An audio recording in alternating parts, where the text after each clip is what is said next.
नमस्कार दोस्तों, स्वागत है आपका डारो फैक्ट्स पर, जहां हम आपको डरावनी और रहस्यमयी कहानियों की दुनिया में ले चलते हैं।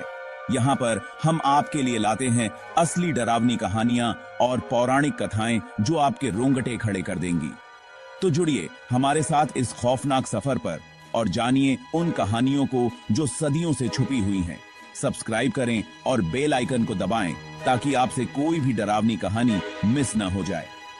याद रखें, ये कहानियां केवल आपके मनोरंजन के लिए नहीं हैं, बल्कि इनकी सच्चाई आपको हैरान कर देगी। तो तैयार हो जाइए, क्योंकि डर का असली मतलब समझाने आ रहे हैं हम, केवल डारो फैक्ट्स पर। सपोर्ट करें, सब्सक्राइब करें और हमारे साथ डरावनी दुनिया में कदम रखें। गांव में सन्नाटा था, अंधेरा छाया हुआ था। कच्चे मकानों पर बारिश की मार थी। बिजली कड़की और दूर पहाड़ी पर एक टूटी हुई हवेली को रोशन किया। लोग कहते थे, हवेली भूतिया है। कोई भी पास जाने की हिम्मत नहीं करता था। चार दोस्त, राज, विक्रम, मीरा और सिमरन, गांव के किनारे पर खड़े थे। हवेली को घूर रहे थे। वो छुट्टी पर थे, बोर हो रहे थे, एडवेंचर की तलाश में, थ्रिल की तलाश में।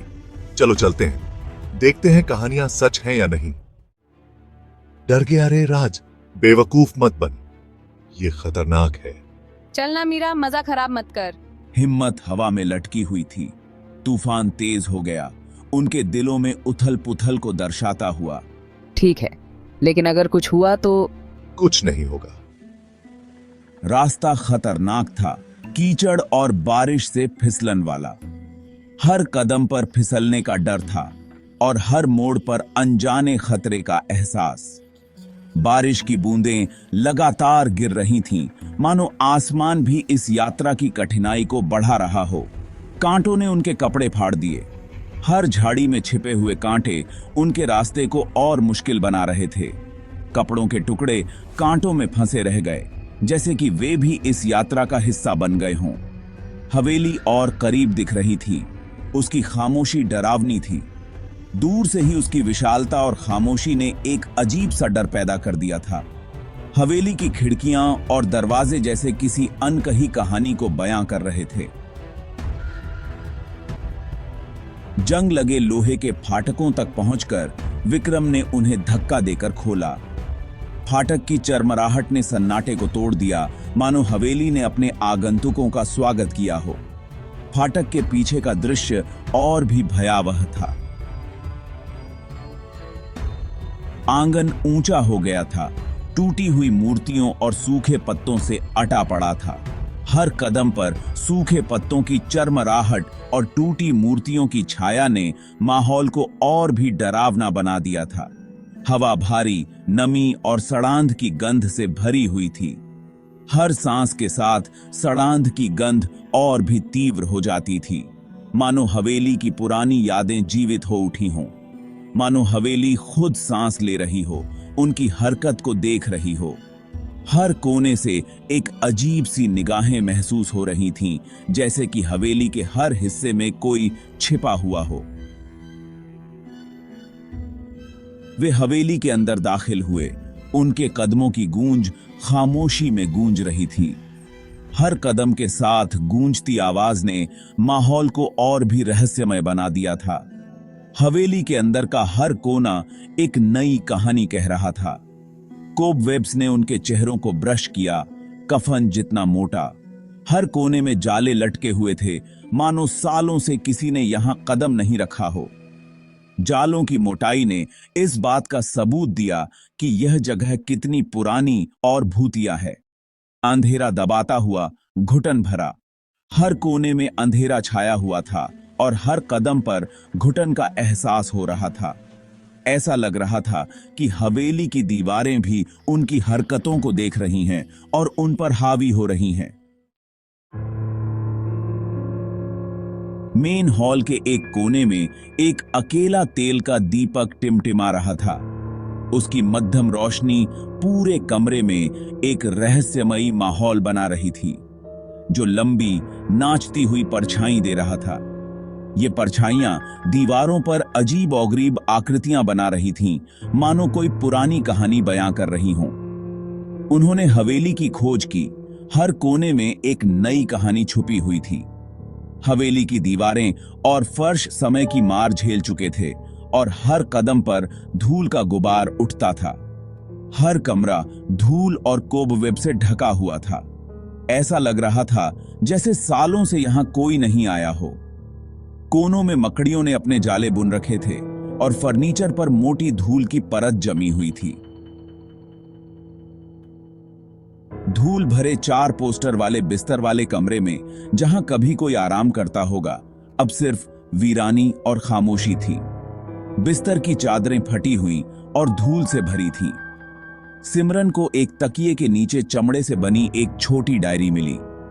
डायरी का कवर पुराना और घिसा हुआ था, लेकिन उसमें छुपी कहानियां अब भी जीवित थीं। देखो मुझे क्या मिला। ये डायरी शायद इस हवेली के रहस्यों को उजागर कर सके।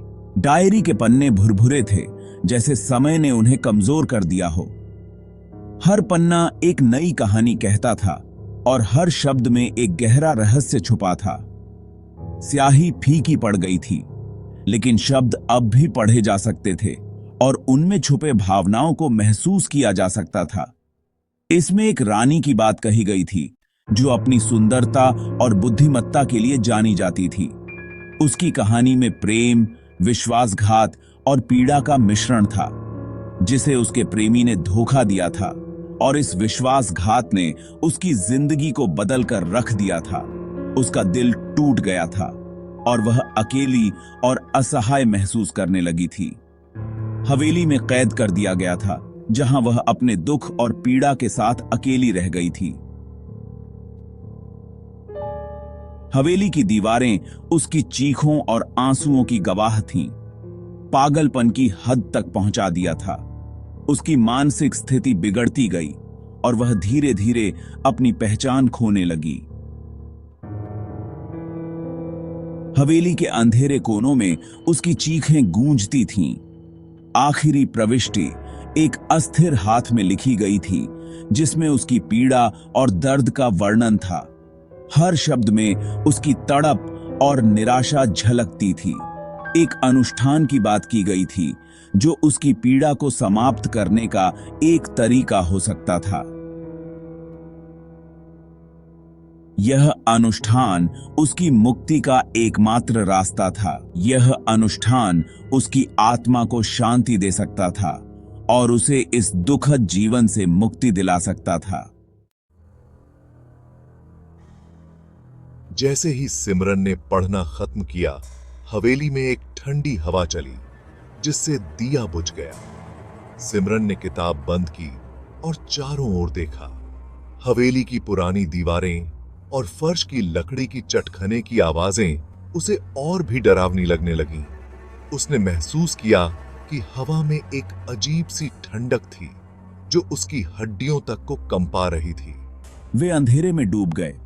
चारों ओर घना अंधेरा था, जिसमें कुछ भी साफ दिखाई नहीं दे रहा था। हर कोने से अजीब सी आवाजें आ रही थीं, मानो कोई छुपकर देख रहा हो। तापमान गिर गया। उनकी सांसें हवा में गल गईं। ठंड इतनी बढ़ गई थी कि उनकी हर सांस धुंधली हो रही थी। वे एक दूसरे के करीब आ गए ताकि कुछ गर्मी मिल सके। क्या तुम्हें यह महसूस हुआ? मीरा फुसफुसाई। उसकी आवाज कांप रही थी। उसकी आंखों में डर साफ झलक रहा था। उसने अपने चारों ओर देखा, मानो किसी अदृश्य शक्ति को महसूस कर रही हो। हवेली में एक धीमी सी सिसकी गूंज उठी, जिससे उनकी रीढ़ की हड्डी में ठंडक दौड़ गई। यह आवाज इतनी भयानक थी कि सभी के दिल की धड़कनें तेज हो गईं। वे एक साथ चिपक गए। डर ने अपनी चपेट में ले लिया। हर कोई एक दूसरे के करीब आ गया, मानो एकजुट होकर इस डर का सामना कर सकते हों। राज ने अपने लाइटर के लिए लड़खड़ाते हुए कहा। छोटी सी लौ अंधेरे को भेदने के लिए बहुत कम थी। उसने लाइटर जलाया, लेकिन उसकी कांपती हुई हाथों से लौ स्थिर नहीं रह पाई। अंधेरे में वह छोटी सी रोशनी भी उन्हें कुछ राहत नहीं दे पाई।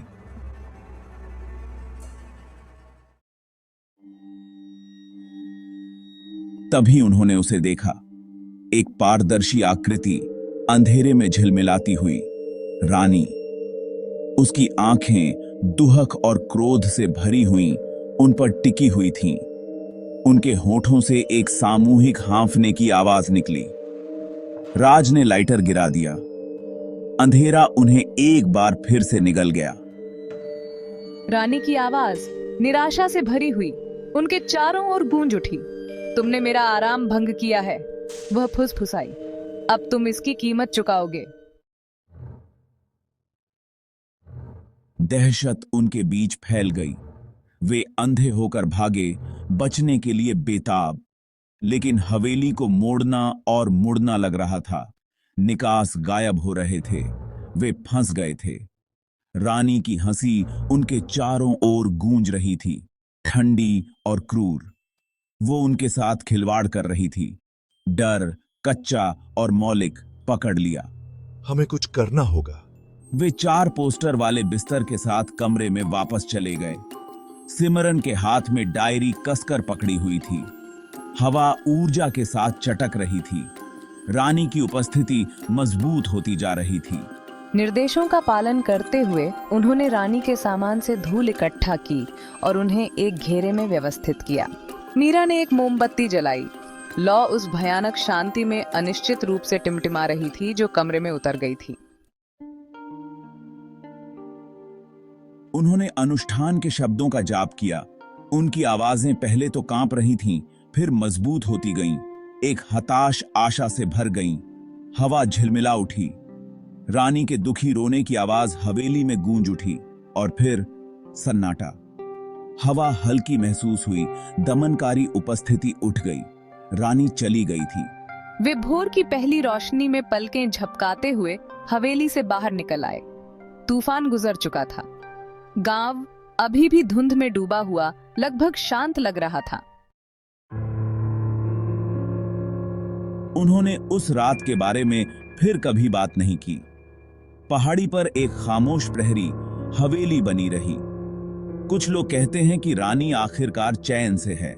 दूसरे कहते हैं कि खामोशी किसी और भयानक चीज की प्रस्तावना है। एक बात तो तय है, कुछ दरवाजे बंद ही रहना बेहतर है, कुछ कहानियां अनकही ही रहना बेहतर है, पर खामोशी तो बनी रहती है। तो दोस्तों, कैसी लगी आपको आज की कहानी?